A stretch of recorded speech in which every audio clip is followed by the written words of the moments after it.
The Vice President of GPU, Mohammed Esba, highlights that parliamentarians should see this bill as a life-saving document.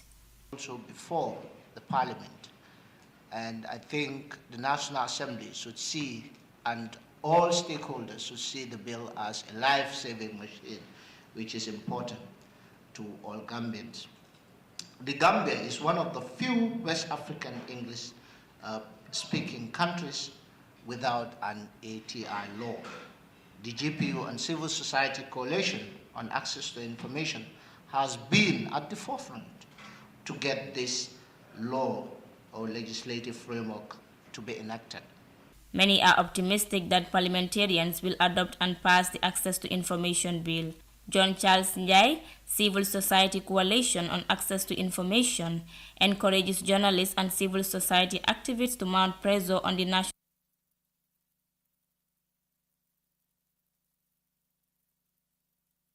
to please call your National Assembly members. The Access to Information Bill is before the National Assembly. Call them from this meeting, during your breaks. Call them, tell them in March, please give access to information priority. I think we are very National Assembly members and pile the pressure.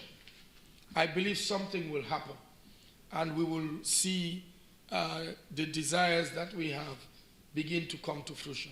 Mohamed Sise, an activist, says access to information in elections is essential as Gambia will soon head to the polls. Mr. Sise hopes that the bill is passed by the parliamentarians. Parliament not passed yet, but we are expecting that it is passed by our parliamentarians, that it doesn't suffer the same hiccup that the Constitution suffered, because the Access to Information Bill is something that is very special. It's supposed to be called our maiden bill because we have never had such in this country, and I will urge our parliamentarians to make sure that this bill is passed and then made available as a law so that access to information becomes something that is legally binding upon every Gambian and upon every citizen of the country. Access to Information Bill was submitted to the National Assembly in December 2019. The bill is expected to go through the committee and subcommittee stages and be debated by parliamentarians before finally becoming a law. Reporting for iAfrica News, I am Desise.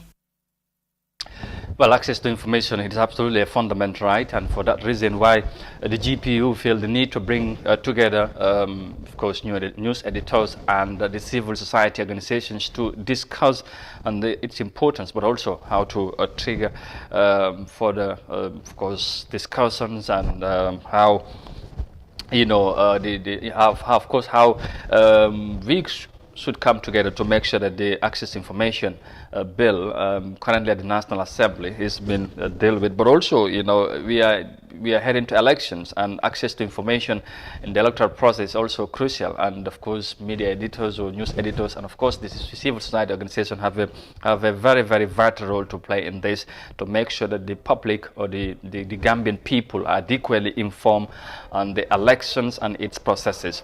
So that was very, very fundamental. Su ko defee rek comme ni ngeen ko gisee ci report boobu rek ci tënk mooy xam ngeen ne at mi moom ñu ngi waajal elections ak yu mel noonu. So ay media editors wala news editor ñoo dajale woon ak civil society organizations. GPU nag ñoom ñi nga xamante ñoom ñoo ëmba wàllum tasum xibaar ci réew mi, journalistes yi moo waral ndaje boobu pour ñu waxtaan ci loolu ndax am na solo. Gannaaw loolu nag ñu wéy ba léegi wax ci leneen, wax ci wàllum ECOMIG ay mbiram. Xam ngeen ne ku wax loolu ñëpp dañoo fàttale ko 2016-17 naka la ñëwee ci réew mi. Dafa mel ni nag am na ñi nga xamante ne ñu ngi tàggatoo jamono ji pour dem, donte ne seen mission jeexagul, beneen dañ bugg a soppi doxalin rek, waaye ñi nga xamante ne yàggoon nañ fi ñu nekk fii ñenn ci ñoom ñoo war a bàyyeekoo ñibbi ci réew mi. Su ko defee we will move on to our next story and report on the ECOWAS mission in the Gambia now, because the ECOWAS mission deployed to the Gambia in January 2017 to help facilitate the exit of the former president Yahya Jammeh, and also to restore the popular will of the Gambian people as expressed in the 2016 elections. Now the mission keeps of course was extended and lasted for almost 4 years, and the ECOMIG mandate will now transform into a police mission after the December 2021 elections. The Senegalese contingent were awarded certificate at the State House as they are leaving the country after a 6-month stay in the country. Now, Omar Ahmad Toure tells us more of that in this report. The Senegalese contingent leaves after completing their 6-month stay in the country, and President Barrow says they've been professional and their names will remain indelible in Gambia's history. dinañ gërëm seen commander in chief mu xam ne mooy président Macky Sall daf ko wone mbokk suñu diggante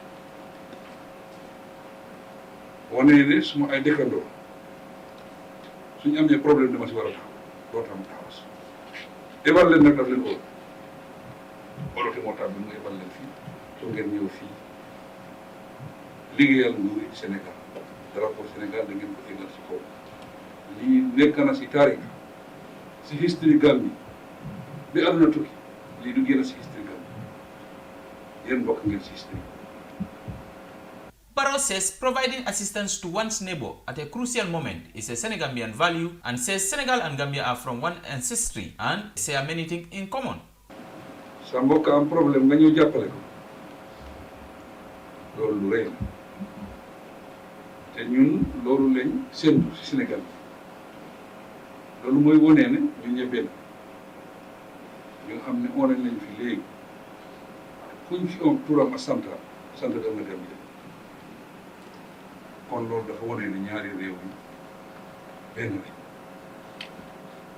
The President urges the returning troops to continue their professional conduct at home, remain patriotic and exercise patience to help build good legacy. The ECOWAS military intervention in the Gambia, ECOMIG, is an ongoing military intervention. The intervention was launched to resolve a constitutional crisis caused by a disputed presidential election. It began in 2017, and in June 2017, the term of the ECOWAS military mission was extended by a year. The mission has been extended several times since then, and the latest extension is expected to continue through at least 2021. The extension is to safeguard the security environment ahead of the period of uncertainty prior to adopting the constitution and presidential election.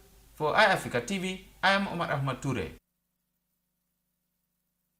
All right, the ECOWAS mission in the Gambia, some of the, of course, contingent, that is, of course, the Senegalese contingent who were in this country for the past 6 months. I think they were the last to come, finally also saying goodbye, and they were rewarded with certificates. They were, thanked immensely by the president, for their contribution in restoring peace in the country. And of course, there has been wide call that they should have left, in fact, earlier than now. But of course, finally, they are saying goodbye to the Gambia after being here since 2017 January, by the way, when they were warmly welcomed into the country, of course, to help facilitate for the former president to leave the country in peace, and that eventually happened. And of course, they stayed in this country probably longer than many expected, but then again, probably this was the right time for them to leave. Maybe I can't confirm that, but anyway, finally the Senegalese contingents have said goodbye. And of course, as you heard from the report, that come the December 2020 elections, the mission now would be transformed into a police mission, ECOWAS police mission in the country, and even that have somehow sparked different views among some Gambians, as to why they still need the police here in this country, knowing that we have our own security officers in this country. But whatever, that's another thing. Su ko defee rek comme ni ngeen ko gisee ci report bi wàllum ECOWAS ak ay mbiram ñoom bu ñëwee fii January 2017 ñu ñëwoon pour fexe ba ni ñoo jàmm des ci réew mi gannaaw bi nga xamante ne mooy coow bu amoon ci élection yi ak yu mel noonu, waaye sant yàlla bu ñëwee jàmm ji bi nga xamante ne loolu lañ doon yàgga dunda ci réew mi mu continuer. Gannaaw loolu nag coow li baro na si seen nekkin ci réew mi, ñu bari jàpp ne seen nekkin yàgg na wala sax waroon naa jeex, waaye nguur gi ak ñu gisee ko leneen, waaye fu mu nekk nii nag ñoom dafa mel ni ñoom seen mission jeex na ci réew mi. Tàggatoo nañ ba ñu delloo leen njukkal. dégg ngeen kàddu yu njiiti réew mi li mu wax si seen nekkin fii ci réew mi. Amaana beneen yoon incha allah nañ gën a dellusiwaat ci loolu yaatal ko, waaye tey foofu la ñoo yemandi rek ci ni ngeen ko déggee ci report bi. ñu muuf wax ci wàllum draft bi waxoon naa ko ci ndorte bi mooy draft constitution bi nga xamante ne dañ ko rejectoon weeri septembre ci réew mi coow li bari ba léegi ñun léegi nag waxtaan bi nga xamante ne boobu lañ nas pour gis ne dundalaat nañ ko wala indiwaat nañ ko wala dekkalaat nañ ko ci biir mooy draft boobee waxtaan yooyu moo nekk di wéy bu yàggul political parties yi ñu ngi woon Nigeria biir Abuja pour continuer waxtaan bi nga xamante ne kooku la nguur gi jël pour ñu mediate mooy nekk diggante parti ba ñu gis ne nangutoo am na ndax dañ ci wutee ay gis-gis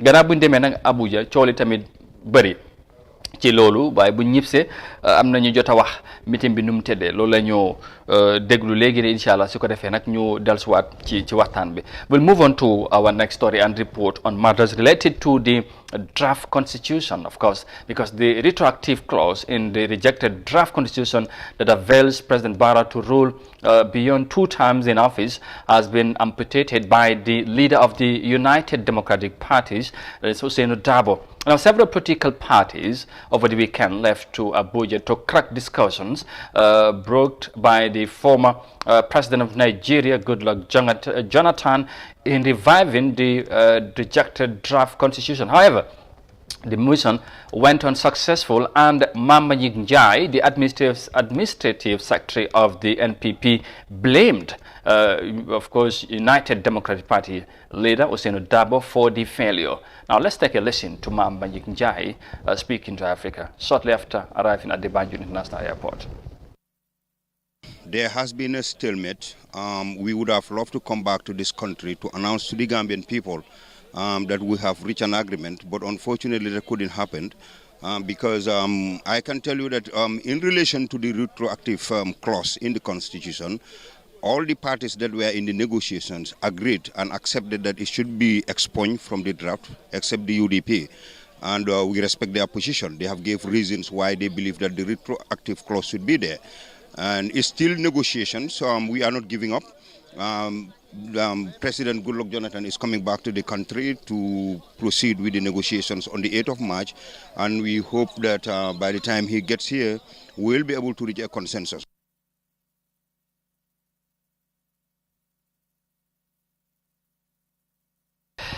That's Mama Njai speaking there, the administrative secretary of the National People's Party, that is NPP.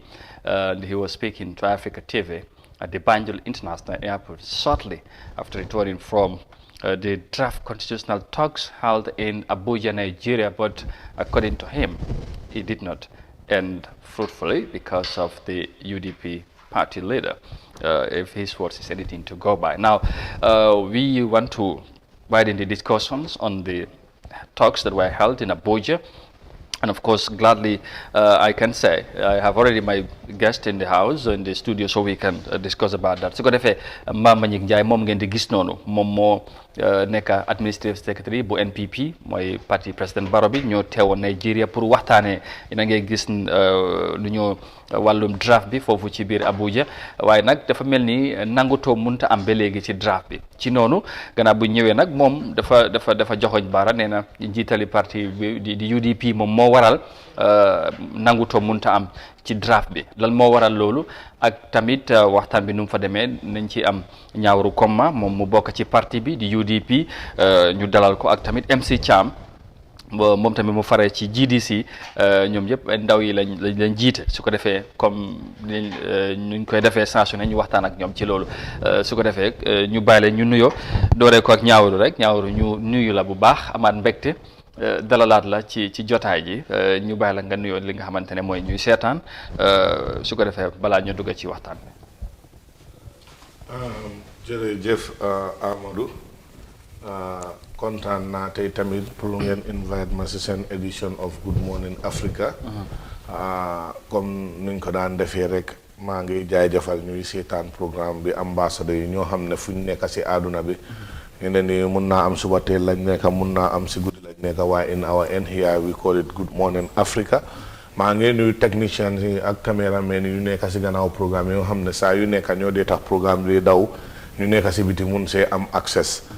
comme ni nga ko waxee rek di jaar si aali kalaj bi saa yu ne suñ ñëwee fii nuñ ko gisee noonu lañ ko dee neetale dëkk bi dañ ko pencoo duñ ko paccoo maa ngi jaajëfal suma naataango tamit ku nekk fii si studio bi kooku suma xarit la suma waay la doomi ndey la ñoo bokk si struggle bi pour gis ne dëkk bi jëm kanam te amuñ si xarit amuñ si noon amuñ si ku ñu gërëm bugguñ ci ku ñu tagak bugguñ ci ku ñu wax dara lu dul loolu luñ bëgg rek mooy réew mi na dox si yoon ak loo xam ne Gambien ni loolu lañ soxla jërëjëf ñaawru ñu ngi lay gërëm bu baax kaddu yu am solo la MC yow tamit ñëw bàyyi la rek nga nuyoo gannaaw guñ la dalal la waate ci jotaay ñu am mbégte lool nag dalal la ci programme bi nga nuyu gaa yi incha allah. jërëjëf Alaaji Amadou maa ngi la nuyu di la gërëm bu baax a baax tam di nuyu management ni Eye Africa TV yëpp. di nuyu Gambien si nga xam ne ñu ngi si biir réew mi ak si biti yëpp di nuyu suma naataango mooy ñaawuri nekk suma xarit comme nu nga ko waxee. ñu bokk si benn mbir bu nga xam ne pour gis ne beta Gambia ñu bokk si benn taxawaay pour gis ne Gambia am na change am na soppati bu nga xam ne ñëpp loolu la ñu gis seen boppa di wax ñëpp ne asalaamaaleykum.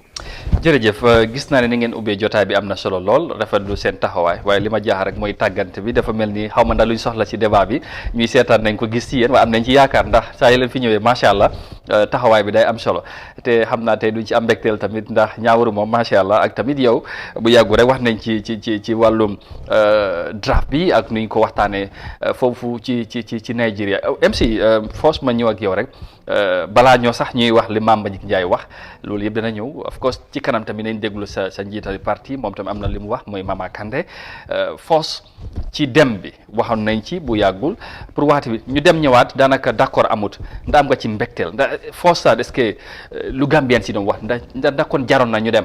waaw xam nga démb maa ngi nekkoon si airport bi de bokkoon naa ñu demoon receive honorable Kandeh si airport bi.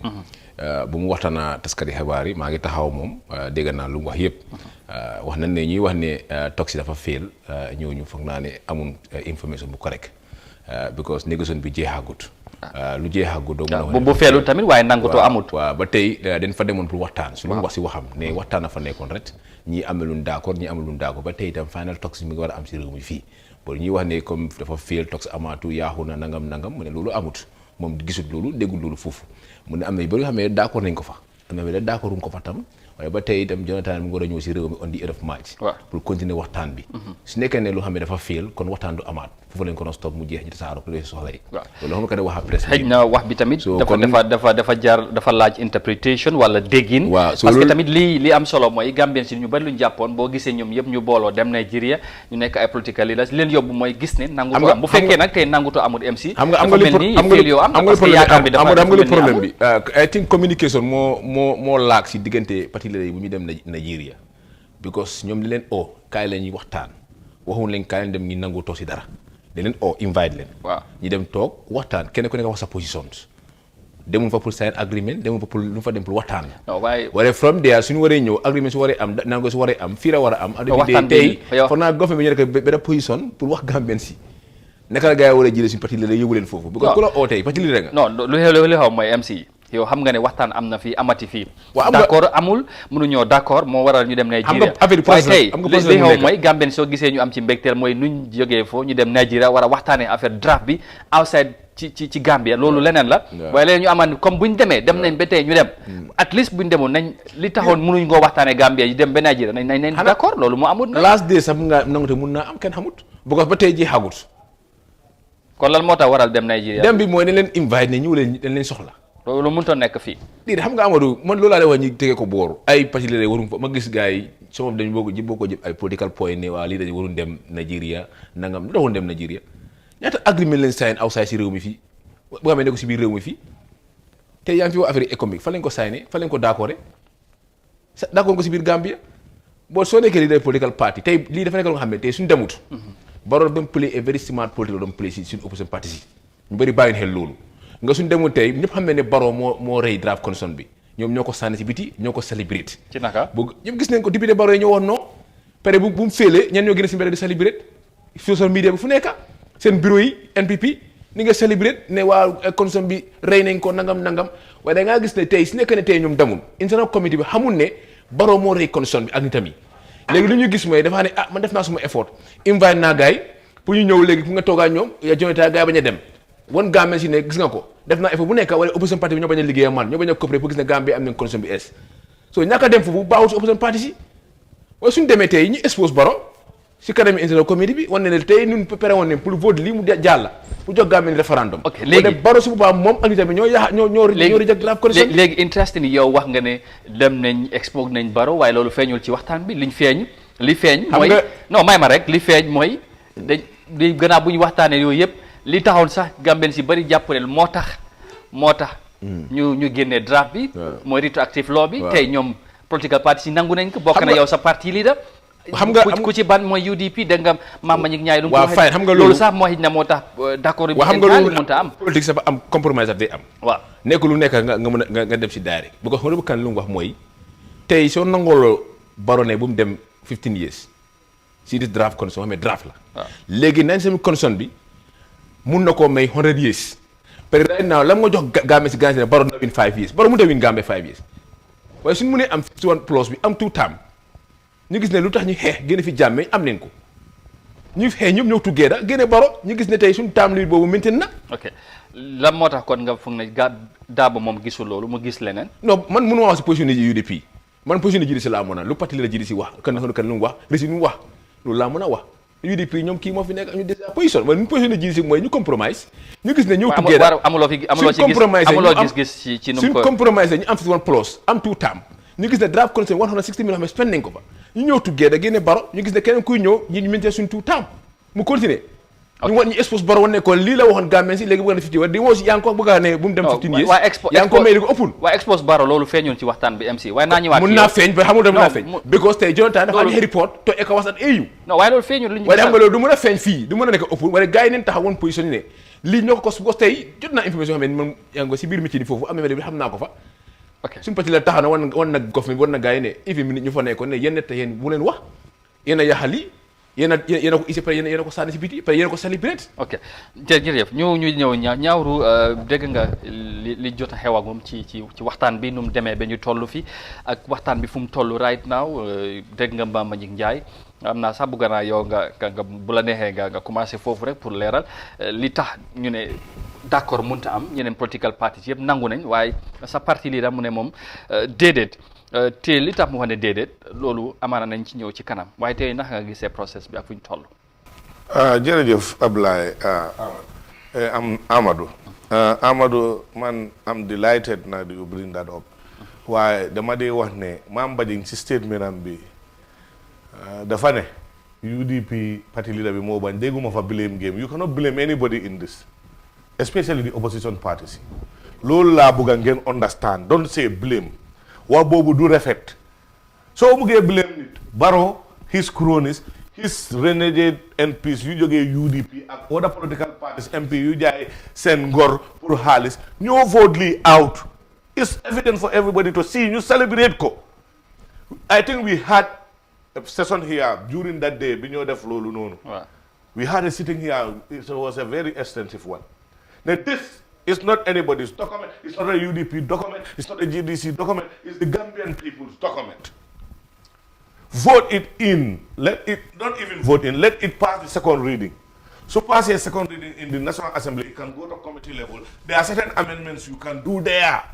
According to the constitutional bill, you can amend it before it goes out for referendum. But no, they were in a haste. They didn't even allow it to pass through the second reading. They killed the constitution. So it is incumbent on them, new government. Why? Let me ask question why. The timing. Why now? Why the rush for the reintroduction of something you killed? No, why they, so the man you cannot be blamed in this. UDP, party stands Lola. This is a document for the Gambians. Yes, party leaders are very important. It's a political organization. It's a group that has a mandate, policies and programs and agendas. But at the end of the day, when you look at the number of people who are eligible to vote in a particular country at a particular given time, it's not even 50% of the population. The constitution is not for only the electorates. The constitution is for the whole entire country. So when you want to amend that, whether the youths are involved, whether the poor people, the farmer out there and the cattle ranger in Sami Karantaba is involved in that decision making, is very important.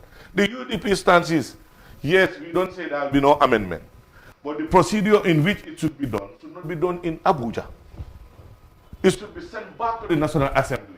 the way it was, unaltered, that any dot should not be changed. It should be taken to them. Let them do the normal procedures in the. If they want to amend anything, they but then we don't have an issue with that. Yeah, so that is our stance. Yeah, that's your stand. By suñ demee ba Nigeria political parties yi nekk fa ñëpp nangu, of course Dab am na position mu ne the draft or the constitution is for the Gambian people bi ñëpp xam nañ waaye tey ñëpp bu mu demee ci National Assembly bi député yi ñoom ñoo ko reject te ku ne am na foo bokk xëy na li taxoon ñu dem foofu ba ñu war a mën a waxtaan mooy su fekkoon ñoom yëpp nangu nañ ku ñëw bu ñëwee boo xëyee sa National Assembly dañ lay déglu bu boobaa bu kenn nangutoo amee pour mu jàll dafa yomba parce que loolu foofu lañ ko rejecté woon est-ce que jàppaloo ne xëy na moom tam dafa waroon a fekk si ñeneen ñi ñu jox give it a try comme MC nu mu ko waxee nga mayee chance Barrow toog 5 years moo tax moo gën nga may ko draft constitution bi nga mun na ko may mu toog 100 years wala 50 years wala whatever time bi nga bugg a waa use rek est-ce que loolu foog loo is logique. Ama li ma laa wax Amadou. waaw Barrow du fi toog more than 5 years comme 97 constitution comme draft comme extra draft comme new comme whatever constitution. so kon ban xama wax la leen nga understand. waaw in the first place xam nga man duma dee bugga nit mu tufli dara mu mara ko government of the Gambia waxuma any other opposition party they have their stance loo xam ne dañ ko mën a def. even during the reading of the constitution not all opposition parties agree on certain principles. We all deviate from certain issues. While the common consensus that all serious political parties, they know that this was a progressive document. Let's take it. And it was evident in the way we voted. The serious political parties, PDIS, GDC, and UDP, the members who are with their policies and their agenda, they all massively voted yes for the constitution. The other renegade MPs from UDP, GDC, and other political parties who have sold their soul to the devil for some change, said no to the bill. Now the bill is that they said from the NPP come this bill, this constitution is tailored suit for Hussein Dab. Why is something that is tailored suit for Hussein Dab being reintroduced again? Yes. That is the $10 million question and the timing and why now? Why they negotiate between who and who? No, this is very simple to negotiate this. Wait, you the people who rejected it are National Assembly members. Yes. You are here. You have the right to bring a private member's bill. The other way around, you can go through the executive, through the minister, introduce it through your National Assembly members that have rejected the bill. Take it to the plenary of the National Assembly. Let them negotiate it there. You know, the party leader of the GDC questioned the negotiation in the first place. Why should it be negotiated? Secondly, I've heard what he said. The GDC leader, he said he is in for the 2020 draft. That entails a lot. He said, well, there are some technicalities that they may be amending or not, but the talks have not failed entirely. Yeah. And nobody is blaming anybody. No, people... No, wait, I'm saying what he said. Yeah, nobody is blaming anybody. Their stance is their stand, and every political party... No, their stance have changed. Their stand has changed. Lolu mom am na. Because initially, that one, I'm not privy to that. But according to what he said... No, I'm not privy to that. Their stance has... I'm quoting what Mama Kande said on TV. What did he say? He said they went there, he's still in for the draft. Yeah, this is... We are not, nobody is disputing that. Is in for the draft, No, look how way. I'm not in fi banyon dem nañ fa nango the retroactive lobby. That was not that was GDC andu ci won. Amadou. No, yeen man duma ci wax yoy. La mota dugulo ci. Dafa am loy daw ci wax. La mota Mama Kande and GDC, they have a civic right to accept, reject, amend whatever part of the draft they want. But you cannot stand before Gambians saying nga wax li suba nga wax lale. Amadou. Li xew lan moo xew? Amadou. Waaw. Kan moo Musa Mama Kane dafa la Musa taxawoon ne lii laa d'accord o d'accord ma lii. Non lu xew. Lu xew mooy parti bi. Non may ma rek. 6 days ba léegi musoo gis amul fenn. Non lu xew wax ma la. MP dañ vote yes draft constitution bi. Waaw. Yow yaa ngi fa gis nga ko yaa ngi fa suñu MP dañ vote. Waaw. Kande am na some of the issue with the issue is our MPs like Salifou Diawo bu mu bàyyee GDC lu mu wax mu ne Kande problème Kande mooy dis draft constitution bi. Waaw Kande daf ko ne mu vote. Non foofu du wax bi. ne vote yes for the draft. mu bañ a vote fi may wax mooy. te lu la wax te lu nga xam ne lu amut ne ko dégg. boo Kande du dictate naka suñu MPM yi. Yéen toog ngeen fii. waaw. yow ñaawru ngeen nangu li tax ñu reject draft bi ñu reject ko bokk na ci mooy retroactive law bi. waaw bëgguñ Barrow. this 5 term wala sax this term mu bokk ci loolu. léegi te yow you are representing a political party. moom tamit di same thing te bu ñu demee ba yenn seen parti mu nangu loolu léegi loolu is not a problem. loolu est-ce que du wax loolu du loolu lan la. non du wax waxet de xam nga li problème bi de wax naa la suñu wax ma ne la compromise daf di am si lekk da ngaa joxe fii jël fii. waaw lan ngeen joxe tey for exemple soo waree bàyyi Barrow léegi Gambie dafa dañu yaaga jooy pour am a draft amee new condition bu nga xam ne dañ koy am mu nekk standard. waaw loolu moom nga xam ne fi one plus dafa war a nekk tout temps dafa war a nekk.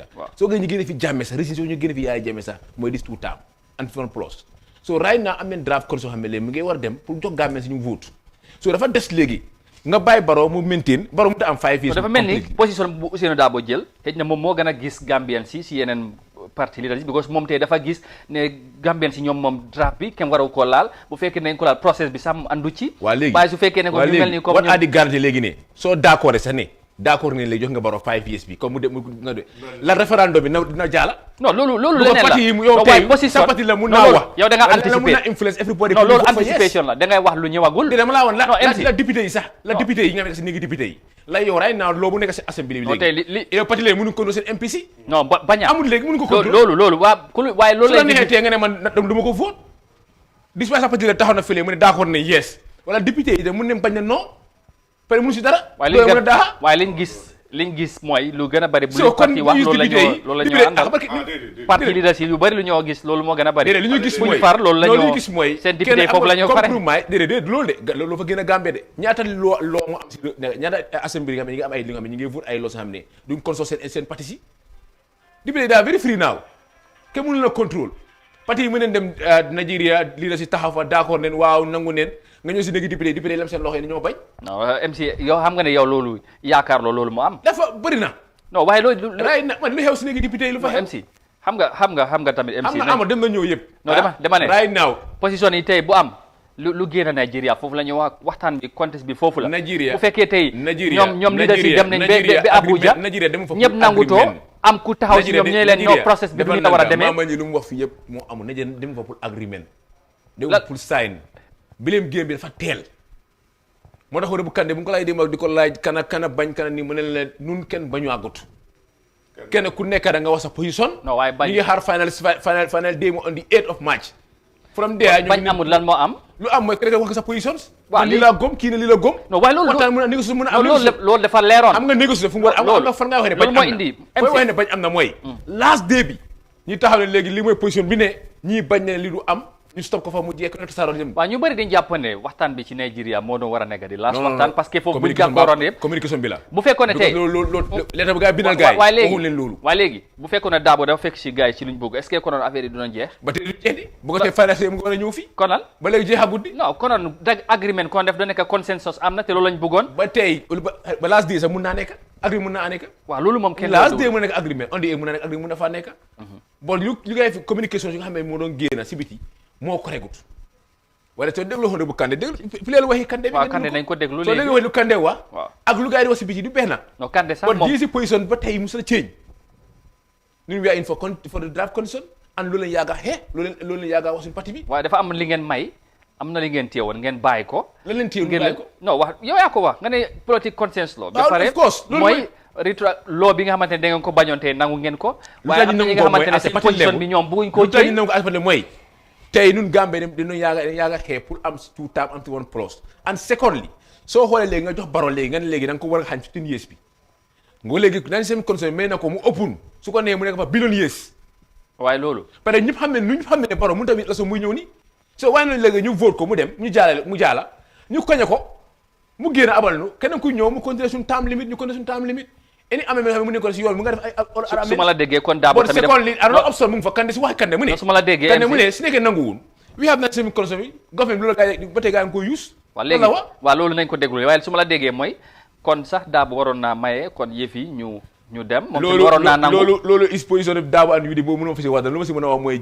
xore bu Kande position ak GDC non MC yaa ngi daw wax bi man am na here for Darboe or for UDP understand nga lu ma for Darboe UDP waaye kenn nga am nga sa position am nga gëm waaye su waxee wala dara am nga ci gis-gis bu ko tey nekkul ñëpp ne mën a ànd si benn mbir mënut a nekk tey mun nga et puis sa member parliament sometime bill ñëw ñii ànd ni ñi ànd deuxième temps yi si benn parti ngeen bokk ok it's possible fine loolu léegi balaa ñoo déglu mama ñaawru Joseph quick one rek pour tënka yaa ngi doon am na kàddu yu nga bëggoon a junju sànq si sa biir wax ma nga bàyyi xel dafa mel ni am na ñu nga ne yow dafa mel ni du waxeet sa waaye am na ñi nga xamante ne seen waxi démb ak waxi tey utee na ci draft bi ci taxawaay bi ci surtout ci nu ñu amendement si war a am ak process bi ak lu ñu nangutoo yow li tax Darboe taxawaay bu mu amoon démb mu maintain ko ba léegi est-ce que jàpp nga ne tamit ñeneen ñi loolu moo war a nekkoon seen taxawaay. xam nga démocratie bu fekkee Gambia lañ gis. su ne xaaral ma wala démocratie ñun as opposition political parties we have our core values yoo xam ne is different from each other's values. waaw loo xam ne yow mën nga koo jox room or you want to negotiate it man mënuma koo négocier. parce que. xam nga lan la loolu nekkut ne. the other parties they don't have the interest of the country ñoom seen gis-gis loolu. waaye bu non xaaral ma wax la yow li nga bëgg a ma wax I cannot condemn any political party for their stance on this issue because in the first place li ma la wax mooy ne if there is anything to be blamed is the people who rejected in the first place. No, it's the government sir. balaa négociation di ñëw lu tax bàyyi ko mu romba second reading so don't even go there. No, I'm not. man xaaral ma wax la man li ma fi isi mooy ne the UDP stance te dama laa wax in 100 years. We don't say it is not going to be amended. Ken waxul loolu te UDP musuñ ko wax. Then let us take it the way it was to the National Assembly. They are the right people, the right authorities, the representative of the people for the Gambian people to decide and not change. But that retroactive aspect for who? Lord Purkana, Hanabaro, Momom Deumi. We are talking about the office, the presidency. We are not talking about an individual. The term of office should be retroactive. It is in section 318 of the transitional and constitutional schedule of the new draft that every president, if you come with the constitution coming into effect, the first five terms should be counted among the 2 terms. What is the problem with that? Well, so you know what we want to condemn? When you want to be a role model, you should set a brighter example. Barrow should not even they should not even have rejected this in the first place. You say it is your constitution, it's your CRRC, you created it with an act of parliament through your executive powers from the Ministry of Justice. It's your legacy. Like, what would be the essence of all this dialogue? We don't want any president to serve here more than 10 years. That one is not a no-go area. Barrow has spent 5 years. The only time he can and the agreement was 3 years. No, but the agreement was 3 years. years. You went to 5. Now you are looking for 10. 15 you are years. looking for 10. The constitution in the new draft, you are guaranteed 10. You want 15. No. Who knows? No way. Who knows? MC is talking about 100 years possibly. Wait. This is politics. Let me tell you something. I will bring you one scenario. Somebody who was there for 3 years escaped the 3 years, he went to 5. Yeah. I'm telling you the scenario here. 5 years, you are looking for 10 or 15. In the worst case scenario, do you know what will happen after, even if he is to be there? Okay. He has the masses or the National Assembly at his But both of you. He can change also. No. But both of you have you have said it here that there are 2 things. No, but you people are confident that come what may, Barrow is not going beyond his. He is not going beyond. This is what you were saying. So why the worry? Why the concern? No, don't tell us why the worry. I'm just you asking. You cannot put the cart before the horse. No. Amadou. If this you is a document. Why the hurry for Barrow to want to negotiate? You should ask Barrow that question, not us. That's fine. We are not worried here. Let's hear from Mama Khan and we are not worried about this issue. It's the Barrow government that is worried and we introducing something they rejected. Fine. Let's hear from. So there's no worry about us. It's them. Let's hear from the foog naa Gambians yi waruñoo mer ñun we are Gambians like them ñun it ay doomi réew lañ te fooguma ne especially ñun ñoo xam ne ñu ngi vie for the office of the presidency ñu dem def loo xam ne ni lu jaaduwul la o loo xam ne ni du feebar suñu réew question boobu nag lan moo tax ñu war a dem foofu war nañ koo laaj the Ministry of Justice and Barrow administration because su fekkee ne ñun rek la ñun kenn duñu fa invite waaye ñoom ñi dem ba foog ne war nañu ut mediator koo xam ne dina wax suñu diggante ba mu jaral leen ñu d'accord ak ñooñu ba ñu dem Nigeria ñun fu ñu oo fu nekk ci aduna bi as long as it is national issue su fekkoon ne si safara sax dinañ fa dem pour réewi Gambia bi unfortunately demeewut noonu xëy na den fil ne amuñ keneen koo xam ne ni war na ko mun a mediate si diggante bi yëpp si ñoom la rek waaye our position ñun mooy ne ñu ngi koo support maa ngi dégg am na ñuy wax UDP man dégguma dara lu UDP wax ne completely du ko support xanaa all the amendments yuñ fa def ñoom support nañ ko xanaa kay the procedure nuñ ko war a indee to the National Assembly fii mooy difference bi of which I believe su waxtaan amee war nañ mën a déggoo waaye dama foog ne rek it's just too early pour naan dafa collapse di xam nga di sànni ay xeer loolu yëpp jaru ko nañ bàyyi ba yëpp jeex ak lu ci munti nekk di outcome everybody will see. aja Mama Kandeh mu ngi noonu moom mooy di GDC leader wax na li nga xamante ne mooy lim jàpp waxtaan bi noonu la demee foofu ci biir Abuja nee na daanaka li waroon a am sax in the first place mooy xëj na mediation bi waroon naa nekk ci biir réew mi du doon nekk ki nga xamante ne war naa jógee ci biti ndax tamit Gambien si bari loolu moo nekk li nga xamante ne mooy issue bi su ko defee loolu dafay am solo waaye pour ma ñëw rek MC loolu mu wax mooy waaw soo gisee am ministre mënut a am. waaw ña baro óolu kenn moom mënu na koo def. waaw boo la Gambie si ooyee Gambie ni nga ko uy ji. waaw loolu la mu ne trust dafa mel ni ñoom trust bi nekk waaye tey dafa Mama Kandeh boo dégloo mooy est-ce que foog la am na lu moo soor ci wax bi surtout bu mu doon wax waxi parti leader bu UDP nee na moom am na ñuy wax la wax ne waaw am na ñuy wax ne waaw ba léegi ci wax bi est-ce que yow foog la am na lu moo soorale ci wàllu politique parce que lii politique la tamit nu moo waxee kàddu gi am na li nga xamante ne xëy na moo ngi koo sóor si naka ci li non jaru ngeen di xoolante non parce que yéen sax su ma déggee fii parce que non may ma rek ñaawru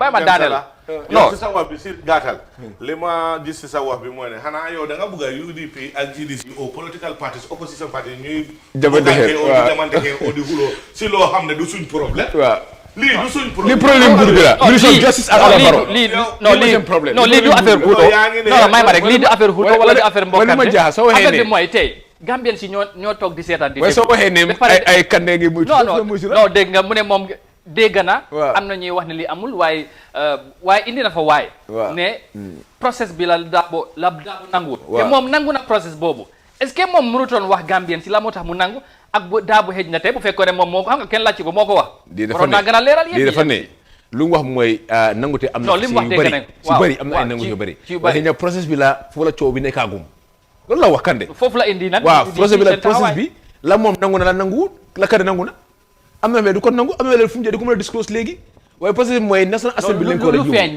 lu mu wax mooy national assembly lu mu wax mooy national assembly nga benn mbir moo fa nekk mooy dis 5 years si baro bi wax naa ko fii Amadou ma ne nga bàyyi 5 years mu nekk fa dan ñu war a am nañ seen conseil mu ëppun bi right now mu nga faa nekk ñaata at bu la neexee amul limite so the best thing mooy ñu bàyyi lii mu jàll xam nga di issue mooy su jàllee su ma leen déggee yéen ñaar wax bi mun lañ am utee gis-gis ngeen bugg a tolloole seen taxawaay ci affaire yi moolu mënut a nekk. déedéet kenn ku nekk UDP am na seen position mun leen toog fii ngeen def UDP am seen position GDC am seen position ci kanam Gambien si yëpp ñu déglu tey yéen ñaar ngeen toog fii ngeen bugg a mel ni da ngeen di complot waa Gambien complot nekku fa Amadou loolu tamit Gambien si tey Amadou yow wax nga dëkk baa ngee gis nit yaa ngee déglu social media yaa ngee comment you had Mame Mbadjik lu mu wax waaw when you go by what Mame Mbadjik lu mu wax mooy ne UDP ñoo bañ ñun ñu ngi bañ loolu is our stance we don't need anybody what we said is very clear we will not change su fekkee da ngeen bañ ci bañ bi fan ngeen ko teg bañ bi fuñ ko teg mooy ñu nangu tey ñi nga xamante ne tey nangu fan lañ ko teg I will read from this can you please allow me to read from this what is this the preamble of the draft constitution can I read no go ahead of course okay we the people of the Gambia as a sovereign independent state having had the opportunity to express our views and aspirations on how we wish to be governed, affirm that this constitution is the embodiment of our will and resolve for democracy, good governance, separation of powers, sustainable environment, and equitable distribution and use of resources. The rule of law, equality, and observance of the principles of fundamental human rights and freedom. Being committed to freedom, justice, accountable government, and overall respect for the rule of law. Recognize and affirm the principles that all powers vested in and emanate only from the sovereign will of the people, which shall be respected at all times. Recognizing the value of the enshrined fundamental human rights and freedoms in the Constitution, undertake to ensure the observance of those rights and freedoms, recognizing and appreciating our values as a people of diversity, collectively declare and affirm our duties and responsibilities as citizens. Thank you very much. Oh wait, of the Gambia, it's all right. and our love and commitment this to is a wrong each other preamble, to boy. foster and promote national unity. It's very clear. Wait, We had your message. No, déglu nañ la ñaamul. No.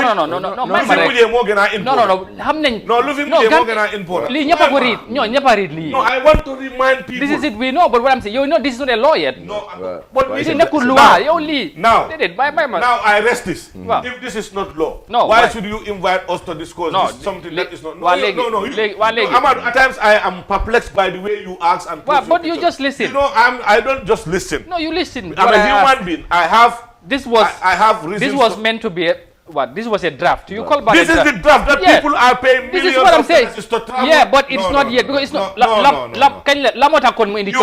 You call us about this draft. No, but you know, I call you because there are concerns, there are issues. Because this is the concern I want to read out. That's why UDP I'm not denying. No, what I'm saying is, No, go ahead. No, Amadou, you are not fair to me. I will tell you one thing. You are not fair to me. When I'm dilating on issues that are very sensitive, you will always come interrupt. You know why you interrupt? No, because this is what I want to tell you, the preamble, the reason for UDP stance, that this is the government, this is the document of the people. Yeah, but this is our values is enshrined there as committed, and we affirm this. This is what the Gambian people affirm. So going to Abuja to do something contrary to what is affirmed in this constitution, even with a single dot, means that the betrayal of trust of the Gambian people. And the UDP is not going to be a party to that. Good. Now you are coming. No, I'm coming, but because you don't allow me to finish. No, if you cannot read this whole page, I'm saying you're being make a good law. So why we discussing? No, we are discussing because then buga mu neka law. Lolu tam mang la won luta. No, la. Luta mu wara neka law. If I'm saying it's not a law, you want to exaggerate my words as if I'm bringing down the sky. That's something else. But you are bringing down the sky. No, you have to be very fair. No, that's what you're doing. Remember, is very good. Bahna. Then buga mu neka si law. Why neka people to be able to be privy? Some of them are not privy to this preamble. You know how many people cannot read or write and they don't have a copy of the draft? Yeah, but that's how many households? Yeah, but now I'm saying something that is in social media. Everybody will be privy to have that. This is also in social media, by the way. You know, Amadou, don't treat everybody I think that right now you miss points if No, let's focus to the issues. Exactly. So because right now there is a No, you said I asked you. You know what I don't like? Before I started reading, I said, Amadou, can I read? You said yes. Yeah, but now I'm reading you. No, you don't interject like that. Okay, that's fine. You said you can read. If you said you can't read. I think, Amadou, you give him the green light. No, I gave him the green light. But if I ask him to stop. So right now, let's focus the Amadou. I think we don't have time. Amadou, there is no time. Let's focus the preamble and you say, cut it. That's fine. Amadou, you are a small dictator in this room. Yeah. I'm not a dictator, whatever. You want to become new Barrow? I don't want us to leave, to deviate from what we are talking about. You know, li tax ñu ñëw mooy dañ bëgg a Gambians ak ñuy seetaan ñu xam waxtaan bu xew Nigeria la moo tax mënuñoo d'accord ak tamit ban position lañ nekk ak tamit la moo tax utee taxawaay am ci parti yi dégg nga li Mama Kandeh wax foofu laa doon bëgg a mu leeral dama ne yéen fi li ngeen bañ mooy man di ma wax loolu suma gis-gis la te tamit ñuy seetaan dama la bëgg a leeral dara mooy political party yu dem yëpp 3 opposition parties rek ñoo fa nekk mooy ban ak ban I will tell you GDC UDP maybe Citizens Alliance and Bibi Dabo's party Gambia for All these are all handbag parties. They are with Adam Barrow NPP. Handbag party you call them? Yes, handbag parties. Briefcase parties. So when it is not about many parties, don't look at a fair description? Of course, because they don't even have structures. Even here, they don't even have structures. They don't even have committees. I said something here and I will repeat it. If IEC is doing their job, they would have the register all of 10 political parties in this country. Because every political party that seems to be serious, according to the Electoral Act, should have an administrative bureau in all the administrative areas in this country. 8 of them. Okay. Which of these political parties here? Tell me 4. They never had even a single rally. So these other parties they are with NPP. So Amadou I'm going to pray mooy. Wala mooy problème. Am nga soo waxee ne comme lu fa bu Kandeh wax fii comme ne toxi dafa classe nekku fa. Lu fa nekk xam nga waxtaan négociation fu nekk la nekk dialogue dafa baax.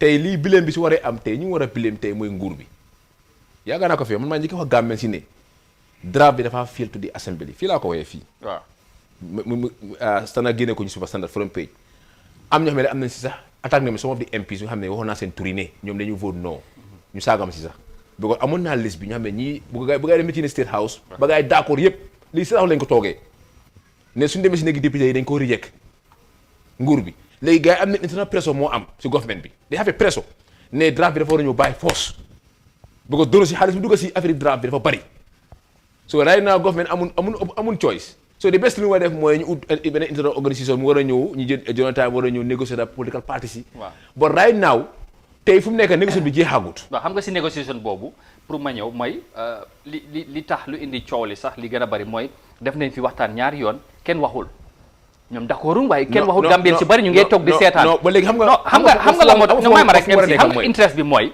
ñu bari dañ am interest pour ñu save document bi because it's very dafa important ba pare tamit dafa represent the interest of the Gambian people ñu bari civil society organizations activists ak yu mel noonu ak ñu media bi ñu yëpp ñu ngi ci taxaw naka lañ koo seefee def nañ ci waxtaan ndax dañ jàpp ne political parties yi wala seen leaders yi dañ ci am solo léegi li indi coow li mooy niñ fi jógee Gambia war a dem ba Nigeria outside country ñoom yëpp ñu dem am yaakaar ne because ñu bari jàpp ne sax dem bi moo warutoon in the first place waaye yow déggal nga wax dem bi non mënoon naa ñàkk tamit dem bi war na mënoon naa ñàkk war na waaw war a fii lañ ko waroon a def parce que ñu ko against yëpp political point nañ ko bëgg a against yi because ñoom dañ toog seen parti yi liggéeyuñ bëgg ko wéer si Facebook bi xool political party nga xam ne soo mistake nga xam ne ne ko mistake sax bëgg a jël advantage di wër si réew mi di wax def ay vidéo def ay nee waa parti waruñu faa dem ba ko political point nañ ko bëgg a def politics du about Facebook du about social media si about di grassroots bi la waxta naa Gambien si loo foog ne looy wax si Facebook bi ak si ground bi du benn da nga ko jël soo gisee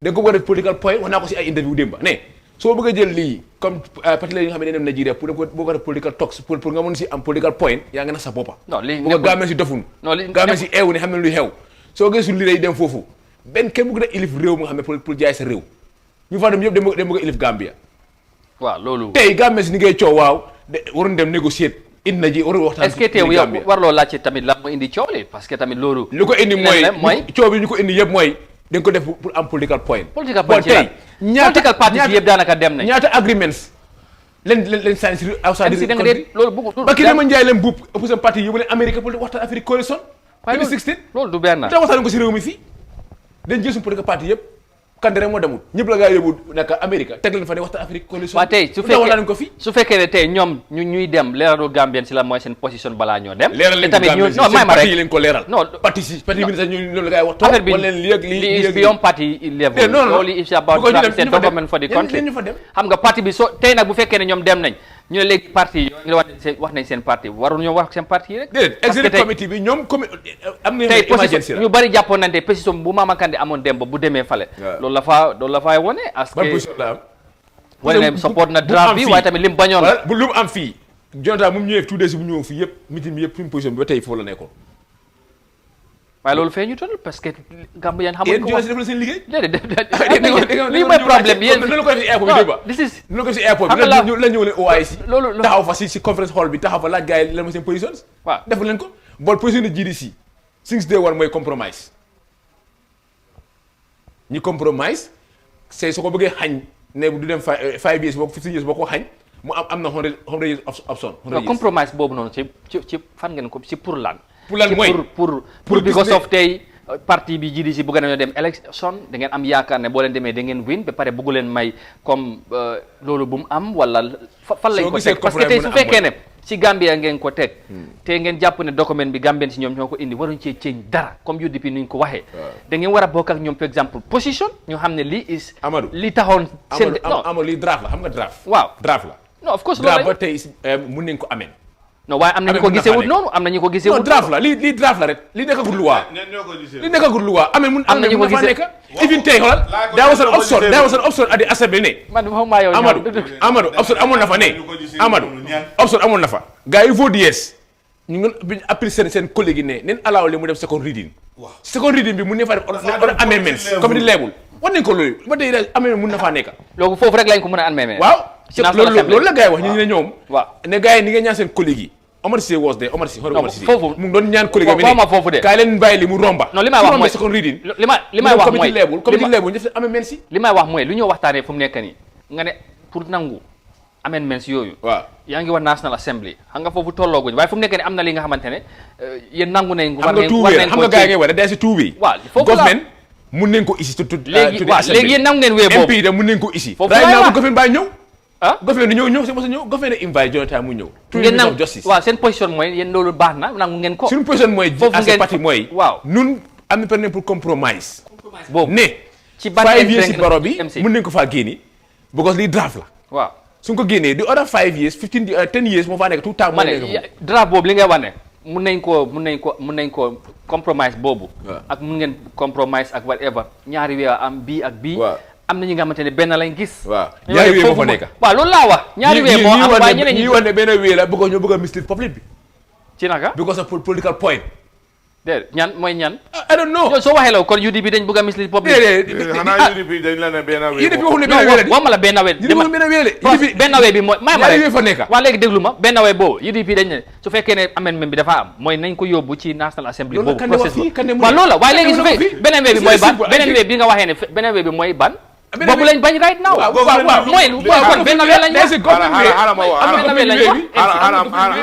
Amadou Gambians yaa ngi def Amadou may ko am na bu government wee bi waaw right now waaw UDP anduñ ci UDP anduñ bu government wee bi waaw so loo ko waxee waaw on sanga wala lo bu kande wax na ko weddi process bi la coow bi amagum naka la ko war a jaarale yu def si assembly bi MC bul daw wax it's very simple non bul wax ne dama ko man bés lu kande wax fii non MC lu lay wax de lu kande wax waaw dama ne mais process bi right now fa la coow bi nekkagum non dama ne bul wax ni ma ko waxee pare kenn ku nekk am nga raay ba si last minute last days sax nga change sa position lu xew mooy yaa ko fi wax ñaari wee la am bu wax ma maa ko wax ñaari wee yooyu government mooy initiate compromise ak amendments yi war am position si dañ ci utee ci loolu yéen na ngeen ko nangu beneen process bi mooy National Assembly bi boobu tollooguñ fa UDP uteeg yéen gis dañ ne ñoom beneen process bi anduñ ci mooy ñoom National am na seen right démocratie non yow yaa ngi wax ne léegi kuy def loolu mooy dañ bëgg a mislead Gambia waxuma loolu de dama ne am na ñuy dem di wax ne si social media bi ne only one way moo am mooy National Assembly bi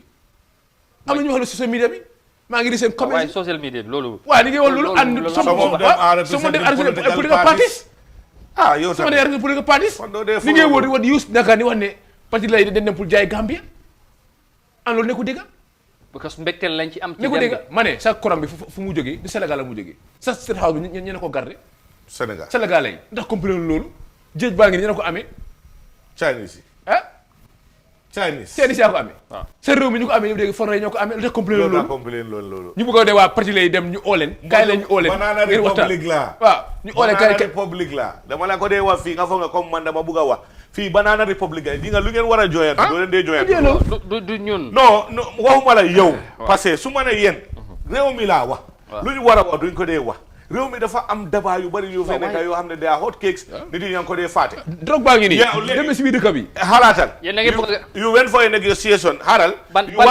political parties were invited for a negotiation political party it was not an agreement accord signing they were invited for a negotiation some people are trying to blow that out of proportion when the electricity we consume in this country is Senegalese the security in the country is Senegalese the fish we eat is Chinese in the first place mama nena foreign negotiations sax moo war a question na ko mooy loolu rek question na ko mooy government itself there shouldn't have mu ne question na ko an dëgg la kool nañ ay nit yu bëri nga xam maa ngi taxaw maa ngi fa toogoon ñu mu kool ñu laaj na leen waaye ñoo dem Nigeria laaj na question na ko mun nañoo négocier lii lu tax nga isi bad luck Jonathan because it's not even good luck Jonathan it's bad luck moom is a one-term president trying to fix a path for another one-term president Mr. Barrow they will all be one-term lii mooy problème bi foofu la mistake yi sax soo demoon nga dem guur non li problème ñaawari mu négocier yow sax ñaawari xam nga li problème bi Baro dafa teel di Gambien si kan Baro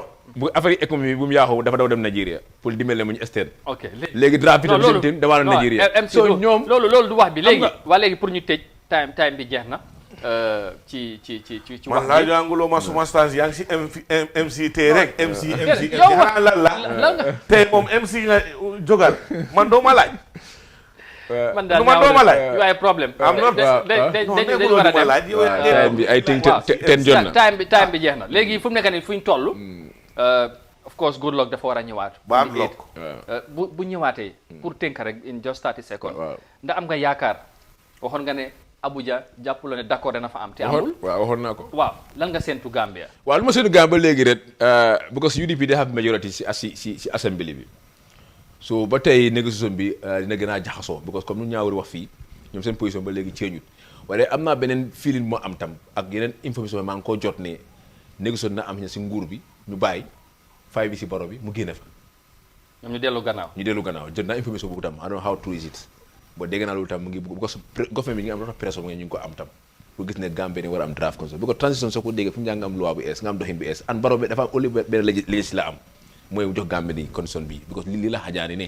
daf ko jox gaa 50 years kenn du ko laal and right now lii moo ko mën a jox léegi xam ne ëllëg mu taxaw ne man suma jamono jox naa Gambie constitution bi ees moo nekk nii parce que est-ce que ma laaj la lii rek pour te est-ce que gis nga ne kon tic pour tac bi comme diggante UDP la ak Barrow am na ñuy wax loolu am na ñoo ne diggante waaye dama gëmmal loolu nekku about UDP and Barrow lii about Barrow ak Gambien si la Barrow moo fiil Gambien si yow loo gis si loolu parce que yow politicien yaa nga xam nga waaw lu ma gis mooy Barrow ak gaayam tamit ñoom ñoo isi problème bi doo fail lii waxuma la foofu de xam nga doo reject draft bi nga taxaw di mogri loolu leer na dem mogri ba mogri bi ba jot na information den dama kër Ousseynou Dabo sax taxaw fa di ñaawal jot na information boobu taxawaay dafa ñaaw taxawaay di won ne kon loi bi consommé bi consommé Dabo la MC gars yi di ñaawal bu di këram di xajar soo daay naa moo tax bàyyi xel daf day baax waaw pour ëllëg mooy non damay wax ne dem ak dem bi ñëwalante bi tig fo taag waaw xam ne ni tey yéen nangu ngeen ne Barrow mun ngaa affaire yi baax na mun ngaa dem sa bii bokkul waaye UDP bi mu ne déedéet bu dee nañ ko def sax du fi procès bi du fii waaw léegi nag yéen waaye dafa mel ni comme tic fo taag bi foofu la ndax yow gisuloo loolu yow non lu ma gis mooy lii affaire yi nguur bi la ak Gambien si loolu laa gis lu about UDP and NPP loolu laa bañ éviter dama ko dem ak gars yi buñ focus moo on UDP and NPP yéen gisuleen Gambien moo ëppa yéen gisuleen Gambien moo ëppa UDP moo ëppa NPP non waaye yéen kon réew mi soo waxee loolu fa mel ni kon parti bu mel ni yeneen parti ak GDC ñoom gisuñ Gambien nga la Gambien si lu gisuñ Gambien ci li nga waxee kon mi ne NPP gisuñ Gambien kon mi ne Barrow gisuñ Gambien bu ko Barrow tey amoon na lii bug bi Barrow ko sànni si biti pare o mbo fansami dem na nga sari bi leen waaye décalage boobu yéen nangu ngeen ko léegi sànni na ko na ñëwaat waxtaan am na dama ne man waxtaan su waree am fu njaay ñu compromise fine àndu ne gëm ne lii dañ ko war a compromise pour mu ñëw si Gambien si Gambien si war koo vote whether yes or no si Gambien si bon na ma woon Gambien si dañ bàyyi focus moo on UDP ak NPP Gambie ñu bëri tey ni nga dislike est-ce que du ñoom ñoo xew moo tax ñu bëri tey ni nga support Barrow ñaari parti ñu bëri nga support Barrow because of lan they dislike UDP and GDC ñaari parti yoo ñoo xew MPP UDP wala lu waral mooy bu ko sax xam nga UDP NPP ñoom ñoo fa nekk di gëmloo Gambien si ne bu MP amul agenda bu ngay am mooy UDP GDC all day manifeste loolu la ok for ay nit taxaw fi ñëw ñi waa gis naa ne de am na looy soor ci tontu bi waaye foogoon naa ne da ngay affaire MC politicien bu mag MC ñëw daal ci wax ci Ali Kalaj bi sa waay moom mu ne Ali Kalaj man may problème mu ne ko ma ne Amadou suma problème du UDP du APRC man ñooñu fu mu toog mu faa toog non waaye du problème mooy gis-gis la rek nu Barrow yaxee réew mi loolu mooy son problème réew mi yàqu na jërëjëf nay yàqu na nuñ koo defaraate ak naka la ko yaxee loolu beneen jotaay nañ ko wax jërëjëf MC jërëjëf ñaaru pour ñu tëj coow li bari defee nga position bi seen parti leader bi of course tey ñu ne Goodluck Jonathan yaa ngi ko wax yeneen dina war a ñëwaat pour ñu am yaakaar ne nanguto dina am through the process xëj na fi nga xamante ne mooy ayda nguur gi dellu si gannaaw comme MC junj na ko wala yéen tamit ngeen bàyyi fekk si yeneen parti is there any possibility pour that mu xew UDP amaana bu ñëwaatee fii loolu mu change pour nangu rek consensus am mu may compromise at the end of the day one Gambia one people bu gën a drive bu ñëw xëj na comme gom ne 5 time bi moom Barrow du ci passé ok no worry comme GDC ni ñu ko defee nañ give it a try ñu bàyyi rek Amadou jërëjëf ñun we will not give that a try you know why we give a try to what the people want that is our stance we are not saying it's not going to be amended we are not saying it is not possible for things to be changed in this draft. Yeah. But let's do it in the right way. When you because in National Assembly, fu njëkkee fu ko ree ñu ressuscité ko foofu loolu mooy UDP seen taxawaay. yéen bëgg leen jël beneen Israel Goodluck Jonathan woo isi woo kooku su ñëwaatee fii sax our stance will not change. That is how who we are for 25 years. Good governance and good rule of law loolu la UDP taxawal li ma wax fii mooy principle as per principle laa la wax kenn reyul lii lu dul government. There are two things yoo xam ne duñ ko caaxaanee fii ci réew mi. non waaye suñ nu ñoo sànnee karta mooy maabul paper ballot ak lu ñoo def retroactive aspect bi we don't joke with that because we don't want anybody pour ma ñëw perpetuate sa boppa entrer sa boppa suñ kaw fii bu nga nekk fii ba faw loolu du fi mun a am in the first place comme MC du ko way xaaral lii bu mu xewee some people went up to the extent of di dem opposite këri Ousainou Darboe di célébrer di yuuxu it is Ousainu's document and Ousainu's constitution why is the Gambia government in a hurry to reintroduce something that is not theirs fii la ñaaka xam-xam bi commencé fii la cluelessness buñ dee wax si government bi fii la commencé if you had a clue now when you reject this bill it is coming back to haunt you you will never do that but you bribe people. National Assembly members were called to meetings in the executive powerhouse. They were given incentives to make sure that this thing is a failure. So we had National Assembly members stand in front of the plenary unit. Finally, we will butcher this constitution. Do you see a way out? Referendum. Na gis nga any way out? How about if the time factor is too short? Time factor. This constitution has to go through a process of referendum. We are in an election year. General registration process. We are into March. When is the general registration going to start? When is the gazetting of this document going to start? When it is going to be introduced in the National Assembly? The debate, the merits and the demerits and the amendments. When are they going to be done? The time frame and the political calendar also. The campaign for the presidential election and the elections for the presidential position and the referendum, when are they going to happen? The resources involved, you see the push and pull between the bidders of the election materials, the GPPA and the IEC has taken a long time before it is resolved. When you bring another referendum, you are going to put more fire. Yeah, but first let's talk on the agreement. Man for regular because amana the agreement there will be any way out in this draft. The only way out in the draft is to leave the Gambian document the Gambian way. As it is treated in the Gambian way. No word, no single dot should be altered in that document. Then do you think guns when ko baye no am na ñi I don't say the document hanga wax na la lolu fi am deglu.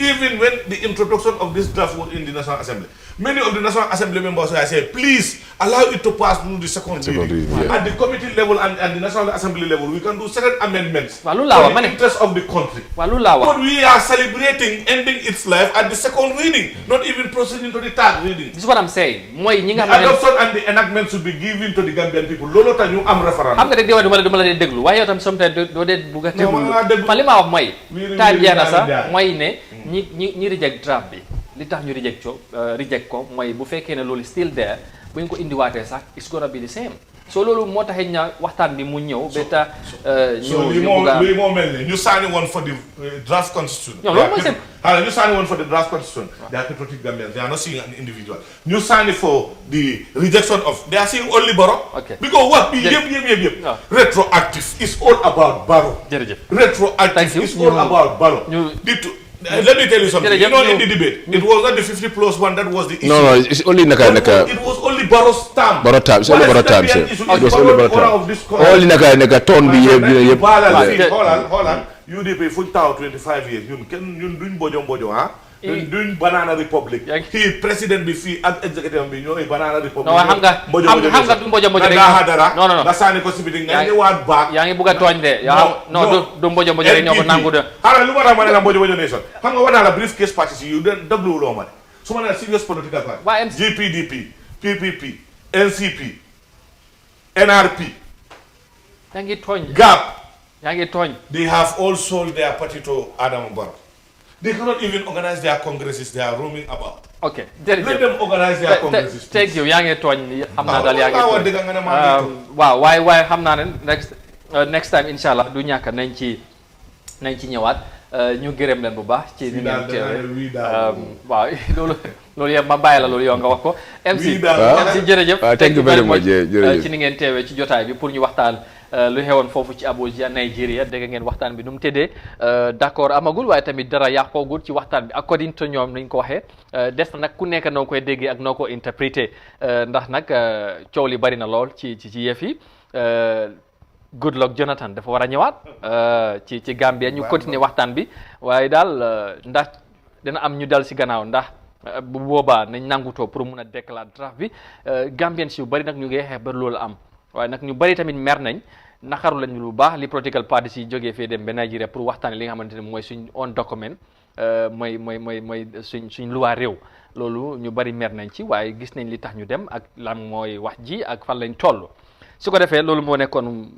jotaay ji tey ñu gërëmaat bu baax suñ gan yi ñu jox leen rendez-vous incha allah next week Monday waaye xam ngeen ne newspaper review bi dafa war a am ci kanam ñu jël break rek ñëwaat incha allah waaw kon dafa mel ni boobu nañ leen ko lépp ba next week Monday daal ñu ñëwaat incha allah ci beneen Good Morning Africa fii ci Africa TV fu ngeen mënta nekk nag di àndoon ak ñun ñu ngi leen di jaajëfal baax ci ni ngeen taamoo di safoo tamit suñu ñëwee jotaay waaye tamit kër gi ñu jox leen rendez-vous incha allah next week. Well viewers, thank you very much again for being there and of course for the pleasure of your company and this all how much we got time for today, and of course it's always good to be here talk about national issues, and we have some very prominent people always come here and we talk about issues that we think concern the country. So until we meet again for another brand new week and edition of the same program right here on Africa TV, we say thank you very much and do have a very, very splendid weekend. Thank you very much for watching and bye for now.